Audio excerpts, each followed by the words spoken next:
당신은 잠자는 동안 치유될 수 있다고 상상해 본 적이 있습니까? 세상이 느려지는 그 순간에도 보이지 않는 전쟁이 벌어지고 있습니다. 그리고 당신의 몸과 영혼은 그 전쟁의 중심에 있습니다. 하지만 성경 속에는 수천 년 동안 숨겨져 온 비밀이 있습니다. 그것은 당신의 방을 영적 승리의 전장으로 바꿀 수 있는 비밀입니다. 이것은 미신도 기술도 아닙니다. 이것은 언약입니다. 오늘 당신은 두려움을 잠재우고 질병의 무장을 해제하며 당신이 눈을 감는 동안 하나님의 역사를 활성화하는 시편을 발견하게 될 것입니다. 끝까지 함께 하십시오. 그리고 초자연적인 만짐을 받을 준비를 하십시오. 밤은 단순히 낮과 낮 사이의 간격이 아닙니다. 그 안에는 많은 이들이 무시하는 신비가 담겨 있습니다. 불이 꺼지고 거리가 조용해지고 몸이 마침내 휴식에 항복할 때 보이지 않는 무언가가 움직이기 시작합니다. 많은 사람들에게 잠은 단순한 휴식일 수 있지만 하늘에겐 그것이 기회입니다. 만지시고 치유하시며 낮의 상처를 회복하실 수 있는 기회입니다. 방의 어둠 속 마음이 느려지고 감각이 꺼질 때 그 공간은 변화합니다. 그곳, 그 조용하고 은밀한 공간에서 하나님은 자유롭게 걸어 다니십니다. 세상의 목소리와 주의를 다투실 필요가 없습니다. 불안의 소음을 뚫고 오실 필요도 없습니다. 밤은 성령님께서 마음에 속삭이실 수 있는 시간입니다. 많은 이들이 밤을 연약함의 시간으로 보지만 하늘은 밤을 거룩한 영역으로 보십니다. 성경은 이스라엘을 지키시는 이가 졸지도 않으시고 주무시지도 않으신다고 말합니다. 당신의 눈이 감겨 있을 때도 아버지의 눈은 깨어 있습니다. 그분은 졸지 않으십니다. 그분은 지키십니다. 그분은 감싸십니다. 그분은 일하십니다. 당신의 방은 단순한 공간이 아닙니다. 당신이 쉬는 곳일 뿐만 아니라 하나님께서 당신을 만나고자 하시는 제단입니다. 아마 당신은 이런 생각을 해본 적이 없을지도 모릅니다. 하지만 베개 하나하나가 거룩하게 구별될 수 있고 호흡 하나하나가 항복의 행위가 되며 수면의 매 순간이 하나님의 손에 맡겨지는 시간이 될 수 있습니다. 당신이 잠자는 동안 하나님은 조용히 일하십니다. 당신이 보지 못하는 것을 정렬하시고 당신이 느끼지 못하는 것을 고치십니다. 하루의 피로로 인해 다룰 수 없었던 부분들로 다가가십니다. 왜냐하면 고요함 속에서 치유는 시작되기 때문입니다. 단순한 육체의 치유가 아니라 몸과 마음과 영혼을 아우르는 온전한 회복입니다. 그래서 진정한 쉼은 단순한 생리적 작용이 아니라 영적인 것입니다. 오랜 시간 잠들었어도 피곤한 사람들이 있고 짧게 자고도 새로워진 사람들이 있습니다. 그 차이는 무엇일까요? 시간만이 아닙니다. 바로 임재입니다. 바로 그 시간, 그 항복의 순간에 무슨 일이 일어나는가입니다. 이제 상상해 보십시오. 당신의 몸이 쉬는 동안 당신의 영이 하나님의 지시를 받을 수 있다면, 당신이 잠드는 동안 한 말씀이 당신 위에 선포된다면 그것은 단순한 말씀이 아니라 기름 부음이 담긴 시편입니다. 어둠을 뚫고 당신의 깊은 내면을 만지는 말씀입니다. 몸은 움직이지 않지만 영은 깨어 있습니다. 밤의 고요함 속에서 마음의 문이 더 쉽게 열리는 것입니다. 그 상태에서 초자연적인 역사가 자유롭게 움직입니다. 바로 거기서 시편 61편이 드러나기 시작합니다. 오래된 시가가 아니라 영적인 암호, 보호와 치유의 선포로서 말입니다. 그것은 단순한 말이 아니라 권위를 가지고 소통합니다. 약이 닿지 못하는 곳, 치료가 닿지 못하는 곳, 조언이 닿지 못하는 곳까지 침투합니다. 이 시편에는 감추어진 것이 있습니다. 그것은 특별한 시편입니다. 무너진 마음, 조용히 싸우는 정신, 보이지 않는 상처를 가진 몸을 위한 것입니다. 그러나 이 시편은 오직 한 가지 환경에서만 그 능력을 발휘합니다. 바로 항복의 환경입니다. 당신은 애쓸 필요가 없습니다. 정확한 말을 할 필요도 없습니다. 단지 하나님 안에서 쉬기로 마음만 열면 됩니다. 잠자는 동안에도 당신의 영이 아버지와 연결되어 있도록 허락하는 것입니다. 이 메시지가 이미 당신에게 말씀하고 있다면 좋아요를 누르고 오늘 치유가 필요한 누군가와 나누어 보세요. 이 말씀을 당신에게서 멈추게 하지 마십시오. 이 흐름을 퍼뜨리세요. 당신 주변에도 이 신적 만짐을 기다리고 있는 이가 있을 수 있습니다. 시편 61편은 단지 많은 시편 중 하나가 아닙니다. 그것은 영적인 특별한 힘을 지니고 있으며 발밑에 땅이 무너지는 듯한 경험을 한 이의 영혼 깊은 곳에서 나온 것입니다. 이 시편은 표면에서 말하지 않습니다. 시면에서 부르짖습니다. 그래서 다른 말씀들이 닿지 못하는 곳에 도달할 수 있는 힘이 있는 것입니다. 그 시편은 고요함에서 시작하지 않습니다. 부르짖음으로 시작합니다. 한계에 다다른 자의 외침으로 시작합니다. 그리고 그 외침 속엔 한 방향이 있습니다. 나보다 높으신 반석으로 나를 인도하소서. 이 말은 시적 표현이 아닙니다. 전략적인 고백입니다. 무력함의 고백이자 도움의 요청입니다. 시편 61편의 반석은 혼란 속의 안정감을 뜻합니다. 인간 스스로는 도달할 수 없는 높은 자리입니다. 거기로는 인도되어야 합니다. 너무 높고 너무 거룩하고 너무 강력하기 때문입니다. 그 다음은 날개의 이미지가 나옵니다. 이 시편의 저자는 단순한 원거리 보호를 원하지 않습니다. 그는 자녀가 어머니 날개 아래에 숨듯 친밀한 보호를 원합니다. 하나님의 날개 아래 은밀한 피난처는 고통이 침투하지 못하고 두려움이 입을 다물며 질병이 지배하지 못하는 곳입니다. 그리고 세 번째 강력한 이미지 능적에 대한 견고한 망대입니다. 높고 요새화된 망대는 단순한 보호가 아닌 전략적 우위를 뜻합니다. 위에서 보면 위험이 미리 보입니다. 망대 안에서는 쉽게 공격받지 않습니다. 이 언어의 흐름이 느껴지십니까? 반석 날개, 망대, 피난처. 여기엔 부드러운 표현이 없습니다. 전쟁의 언어입니다. 저항과 방어의 언어입니다. 시편 61편은 평온한 시간에 쓰인 것이 아니라 전쟁의 한가운데에서 쓰였습니다. 자장가가 아니라 승리의 행진곡입니다. 그리고 이 시편이 선포될 때 환경이 반응합니다. 자연의 세계가 영적 세계의 자리를 내어줍니다. 단순한 방이 성소로 변화됩니다. 공기가 달라진 듯 느껴지고 마음은 느려지고 심장은 하나님의 박동에 맞춰집니다. 이것을 눈물로 증언한 이들이 있습니다. 고통의 밤, 진단서를 손에 든 채 무거운 마음으로 이 시편을 들으며 설명할 수 없는 평안이 가슴을 채우는 것을 느낀 사람들이 있습니다. 눈물 속에 잠들었지만 가벼움 속에 깨어난 사람들입니다. 한 여인의 이야기가 기억납니다. 그녀는 자가 면역 질환과 싸우며 7일 밤 동안 시편 61편을 반복해서 들었다고 했습니다. 더 이상 기도할 힘도 말도 없었습니다. 정서적으로 지쳐 있었지만 단지 듣기로 결정했습니다. 7째 날 의료 검사에서 증상의 퇴행이 나타났습니다. 우연일까요? 아닙니다. 영적 활성화입니다. 시편 61편을 불안 발작의 방패로 사용하는 이들도 있습니다. 가슴이 답답하고 숨이 가빠지는 순간에 속삭이듯 말합니다. 나보다 높으신 반석으로 나를 인도하소서. 그러면 무언가가 바뀝니다.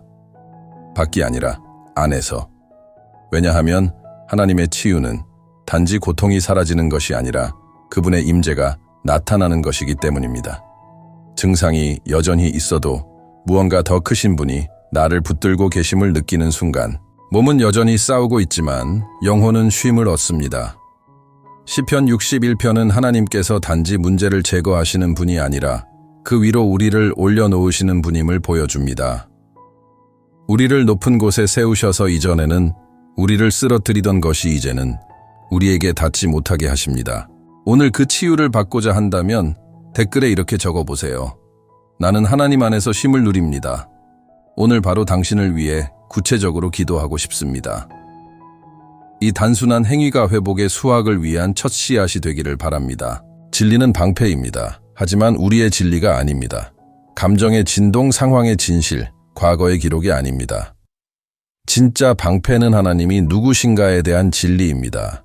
그분의 신실하심, 그분의 언약, 결코 실패하지 않는 그분의 말씀. 많은 이들이 보호를 받기 위해 노력하며 살아갑니다. 기도가 완벽해야만, 행동이 흠잡을 데 없어야만, 믿음이 항상 흔들림 없어야만 하나님이 역사하신다고 생각합니다. 그러나 시편 61편은 자격의 자리에서 나온 것이 아닙니다. 절망의 자리에서 나왔습니다. 나는 할 수 없습니다. 그러나 하나님은 하실 수 있습니다. 그 고백에서 시작됩니다. 그리고 바로 그 항복의 자세 가질리의 방패를 활성화합니다. 당신이 시편 61편을 선포할 때 당신은 단지 아름다운 시를 읊는 것이 아닙니다. 당신은 영적인 무기를 드는 것입니다. 보이지 않지만 실제인 갑옷을 입는 것입니다. 감정의 화살, 독한 생각들, 말 없는 두려움을 튕겨내는 보호막입니다. 분위기가 바뀝니다. 실제로 그렇습니다. 밤에 시편을 선포해 본 사람은 압니다. 공기가 달라집니다. 방이 더 안전해지고 성스러워집니다. 빠르게 달리던 생각들이 멈춥니다. 이건 심리적인 효과가 아닙니다. 영적인 현실입니다. 하나님의 임재는 개념이 아닙니다. 그분은 실제로 존재하십니다. 공간을 채우십니다. 그리고 그분이 들어오시면 그분과 반대되는 것은 모두 떠나야 합니다. 불면증 같았던 시간이 예배의 시간으로 바뀝니다. 불안했던 마음이 위로로 덮입니다. 왜냐하면 하나님의 말씀은 단지 위로가 아니라 대면하는 진리이기 때문입니다. 두려움의 거짓말과 질병의 억압과 원수의 고발과 맞서 싸웁니다. 그리고 승리합니다. 그러나 시편 61편은 단지 절박한 외침에서 머물지 않습니다. 그는 발전합니다. 그는 깊어집니다. 우리의 마음을 간청해서 확신으로, 불안정함에서 온전한 항복으로 인도합니다. 나보다 높으신 반석으로 나를 인도하소서라는 간구 뒤에 시편 기자는 확신에 찬 고백을 합니다. 내가 영원히 주의 장막에 거하리이다. 이제 더 이상 간청이 아닙니다. 결단입니다. 그는 단지 하나님의 임재를 잠시 방문하길 원하는 것이 아닙니다. 그는 거주하길 원합니다. 하나님의 임재를 일시적인 피난처가 아닌 영원한 주소지로 삼고자 하는 것입니다. 이것은 모든 것을 바꿉니다. 왜냐하면 하나님의 장막에 거하기로 결단한 자는 단순한 위로를 넘어서 새로운 영적 위치를 택한 것입니다. 새로운 영역입니다. 새로운 정체성입니다. 하나님 안에 거한다는 것은 문제가 생겼을 때만 하나님을 찾는 것이 아니라 그분을 첫 번째 피난처로 삼는 것입니다. 폭풍 후에 달려가는 것이 아니라 폭풍이 오기 전에 그분 안에 숨는 것입니다. 그리고 거하기로 결심한 자는 머물게 됩니다. 머무는 자는 지켜집니다. 하나님의 임재 안에 사는 자는 단지 공격을 견디는 것이 아니라 그 공격 위에서 살아갑니다. 그리고 여기서 우리는 깊은 계시로 나아갑니다. 하나님은 우리의 아픔 속에 잠시 방문하시기를 원하시는 분이 아닙니다. 그분은 우리와 함께 거하기를 원하십니다. 더 나아가 우리가 그분 안에 거하기를 원하십니다. 그분을 우리의 집으로 삼기를 원하십니다. 하나님을 거처로 삼는 것은 매일의 선택입니다. 우연히 일어나는 일이 아닙니다. 매일 내 삶이 하나님 중심이 되기를 선택하는 것입니다. 내 생각이, 내 말이, 내 결정이 두려움이 아니라 그분의 임재에서 비롯되도록 선택하는 것입니다. 하나님이 집이 되실 때 두려움은 침묵합니다. 그는 문을 두드릴 수는 있지만 들어올 자리를 찾지 못합니다. 왜냐하면 하나님이 거하시는 곳에는 두려움이 다스릴 수 없기 때문입니다. 그분의 임재의 빛이 있는 곳에는 어둠이 머물 수 없습니다. 이제 다시 당신의 방으로 돌아가 봅시다. 당신이 잠드는 그 장소, 그 공간은 어떤 분위기인가요? 당신이 잠들 때 무엇이 당신의 영에 닿고 있나요? 어떤 소리, 어떤 말, 어떤 기운이 그 성스러운 공간 안으로 들어오고 있나요? 아마도 오늘이 그 방을 성별하는 날일지도 모릅니다. 선포하십시오. 이 방은 단지 물리적 공간이 아닙니다. 이곳은 영적인 자리입니다. 여기 하나님이 거하십니다. 여기 그분의 임재가 통치합니다. 그렇게 될 때 수면조차 달라집니다. 휴식은 예배가 되고 침묵은 방패가 됩니다. 두려움의 밤은 이제 치유의 땅이 됩니다. 하나님을 나의 집으로 삼는 것은 단순한 영적 체험을 넘어 삶의 방식입니다. 그리고 시편 61편은 우리를 그 여정으로 인도하는 지도입니다. 고통에서 피난처로, 외침에서 거함으로, 두려움에서 임재로, 불안에서 하나님 안의 쉼으로. 지금 채널에 구독하세요. 회복시키고 치유하며 당신의 믿음을 먹이시는 말씀을 계속 받아보실 수 있습니다. 당신은 혼자 걷고 있는 것이 아닙니다. 우리는 함께 걸어갑니다. 삶의 가장 조용한 순간에도 하나님의 살아있는 역사를 믿는 공동체입니다. 공유하고 댓글을 남기고 알림 설정을 켜세요. 당신은 상상 이상으로 더 큰 무언가의 일부입니다. 당신은 이 싸움 속에 혼자가 아닙니다. 비록 날들이 길었고 피로가 쌓였고 많은 이들이 당신의 내면의 싸움을 이해하지 못하더라도 하나님은 당신과 함께 하십니다. 그리고 단지 함께 하실 뿐 아니라 당신을 붙들고 계십니다. 그분은 멀리서 연민으로 바라보는 하늘의 관찰자가 아닙니다. 그분은 아버지이십니다. 방패이십니다.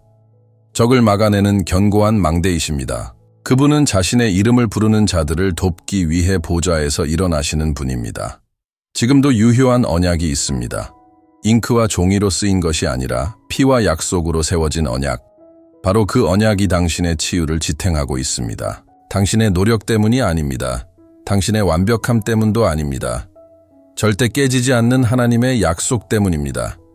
그분은 결코 당신을 떠나지 않겠다고 맹세하셨습니다. 지금 당신은 기도할 힘조차 없는 상태일지도 모릅니다. 원하는 만큼 하나님께 말할 수 없는 상태일지도 모릅니다. 하지만 기억하세요. 언약은 여전히 살아 있습니다. 당신의 믿음이 흔들려도 그 언약은 깨지지 않습니다. 왜냐하면 그것은 당신이 아니라 그분 위에 세워졌기 때문입니다. 그리고 그 진리를 다시 떠올릴 때 당신 안에서 무언가가 바뀝니다. 당신은 자신의 손으로 싸우기를 멈추고 이미 승리하신 분의 팔 안에서 쉬기 시작합니다. 그래서 치유는 얻어내기 위해 애쓰는 것이 아닙니다. 이미 준비되어 있는 것입니다. 그것은 보존되어 있고 보호되어 있으며 믿기로 선택한 자들을 위해 항상 준비되어 있습니다. 그리고 여기서 꼭 기억해야 할 것이 있습니다. 하나님의 치유는 우연이 아닙니다. 그것은 일부만을 위한 특권도 하늘의 예외 사항도 아닙니다. 그것은 약속의 일부입니다. 하나님은 신실하십니다. 그리고 그 신실함은 응답의 속도로 측정되는 것이 아니라 그분의 말씀이 결코 변하지 않는다는 사실로 입증됩니다. 그분이 피난처라고 말씀하셨다면 그분은 피난처이십니다. 그분이 회복을 약속하셨다면 반드시 회복은 옵니다. 지금은 보이지 않을 수도 있습니다. 아직 느껴지지 않을 수도 있습니다. 그러나 하나님의 약속은 이미 움직이고 있습니다. 당신의 삶 위에 조금씩 가장 완벽한 때에 그분의 손길이 풀어지고 있습니다. 하나님의 치유는 단지 육체적인 감각에 국한되지 않습니다. 그것은 포괄적인 회복입니다. 하나님은 몸만 만지시는 분이 아닙니다. 마음을 어루만지시고 영혼을 회복시키시며 감정을 정결케 하시고 영을 강하게 세우십니다. 그분은 안에서부터 바깥까지 완전히 다시 세우십니다. 그리고 그보다 더 놀라운 것, 오늘 당신 안에 시작된 이 치유는 세대를 뛰어넘어 흘러갑니다. 당신이 반석 위에 쉬기로 결단할 때, 견고한 망대 안에 거하기로 선택할 때, 그분의 날개 아래 피신하기로 결정할 때, 당신의 자녀들, 손자, 손녀들, 아직 태어나지 않은 후손들까지 이미 이 영적 움직임에 닿고 있는 것입니다. 하나님의 약속은 결코 작지 않습니다. 그것은 세대적 약속입니다. 하나님이 부으시는 축복은 당신에서 멈추지 않습니다. 그것은 흘러넘치고 곱절로 번져가며 퍼져나갑니다. 그분은 오늘 치유하시는 하나님이시며 동시에 내일을 보존하시는 하나님이십니다. 어쩌면 당신은 모든 것이 지금 이 순간에 달려있다고 느꼈을지 모릅니다. 지금 당장 나아지지 않으면 끝이라고 생각했을지도 모릅니다. 하지만 하나님의 시야는 훨씬 더 멀리 향해 있습니다. 그분은 시간을 관통하는 회복의 이야기를 쓰고 계십니다. 그리고 당신이 바로 그 이야기의 일부입니다. 지금 이 말씀을 듣고 있는 것도 우연이 아닙니다. 이것은 믿음을 다시 선택하라는 부르심입니다. 진정한 쉼으로 들어가라는 초대입니다. 그리고 오늘 이 순간 선포하십시오. 나는 그 약속을 믿습니다. 왜냐하면 이 치유는 예외가 아니라 당신을 향한 하나님의 뜻이기 때문입니다. 모든 것을 회복시키는 치유, 그리고 그 치유는 지금 시작됩니다. 당신이 믿기로 결정하는 바로 이 순간에 이제 나가기 전에 댓글에 이렇게 적어보세요. 반석은 나의 유산입니다. 이것은 단순한 상징적 표현이 아닙니다. 예언적 행위입니다.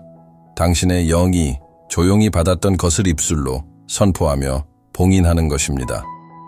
당신이 글로 남길 때 활성화됩니다. 당신이 선포할 때 영적 세계에 확립됩니다. 믿음의 고백에는 반응이 있습니다. 이 단순한 문장이 당신 여정의 전환점이 될 수 있습니다. 망설이지 마세요. 믿음으로 적으세요. 반석 위에 서는 순간 능력이 풀어집니다.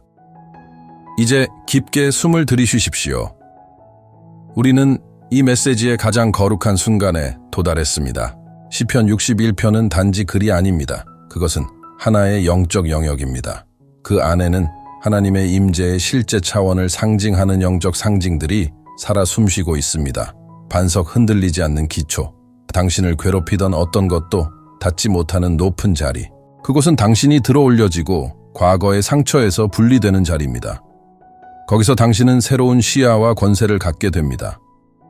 반석 위에서 당신은 단지 보호받는 자가 아니라 그리스도와 함께 다스리는 자가 됩니다. 날개 아버지의 부드러운 피난처. 상처를 내지 않는 보호, 속박하지 않고 품는 보호. 그 날개 아래에는 따뜻함과 안전함과 사랑이 있습니다. 그곳에는 원수의 어떤 화살도 뚫고 들어올 수 없습니다. 그 날개 아래에서 가장 깊은 상처마저도 조용히 사그라집니다. 망대 높고 안전한 지점. 당신이 단지 숨는 곳이 아니라 전장의 정형을 명확히 바라볼 수 있는 자리입니다. 망대는 공격 위에 당신을 세웁니다. 그것은 영적인 성벽이며 하나님의 신실하심으로 세워진 견고한 구조물입니다. 그 안에서 당신은 단지 생존하는 것이 아니라 머물며 지배합니다. 장막. 임재의 집도 들렀다 가는 곳이 아니라 사는 곳입니다. 장막은 단순한 공간이 아니라 끊임없는 교제의 상태입니다. 하나님의 장막에 거한다는 것은 그분의 임재를 당신의 영구한 주소지로 삼는 것입니다. 당신의 일상 속 현실로 살아가는 것입니다. 이제 상상해 보세요. 당신의 방이 이 진리들로 변형되는 것을 단지 머릿속 상상이 아닌 믿음으로 활성화된 영적인 현실로서 당신이 누워 자는 침대가 하나님의 임재로 기름 부음 받는 것을 상상해 보세요. 당신의 방 벽들이 빛의 장벽으로 변화되는 것을, 당신 주변의 모든 사물이 하나님의 방문을 목격하는 조용한 증인이 되는 것을 어둠은 시도할 수 있습니다. 당신을 둘러싸려 할지도 모릅니다. 하지만 당신 주위에는 말씀으로 세워진 보이지 않는 성벽이 존재합니다. 당신이 눕는 그 순간 시편 61편의 구절들이 수호자로서 자리를 잡습니다. 방 안 어느 구석도 노출되지 않습니다. 원수가 심으려는 어떤 생각도 침투하지 못합니다. 두려움이 파고들 틈도 없습니다. 그저 또 하나의 밤이었던 순간이 하나님과의 만남이 됩니다. 단순한 휴식이었던 시간이 치유의 시간으로 바뀝니다. 연약함이었던 자리가 제단으로 거룩해집니다. 시편의 이 말씀이 당신 안에서 메아리치기를 바랍니다. 새벽에 고요함이 치유의 선율이 되기까지 반석이 당신을 받쳐주고 날개가 당신을 감싸며 망대가 당신을 지키고 장막이 당신을 맞이하길 바랍니다. 오늘 밤 당신이 잠드는 동안 시편 61편의 말씀 한 구절 한 구절이 당신의 몸을 둘러싼 보이지 않는 성벽이 되길, 하나님의 손길이 당신의 영혼을 감싸고 불가능이 물러가며 초자연적 역사가 그 자리를 채우길, 두려움의 모든 소리가 침묵하게 되길, 모든 질병 이물러가길.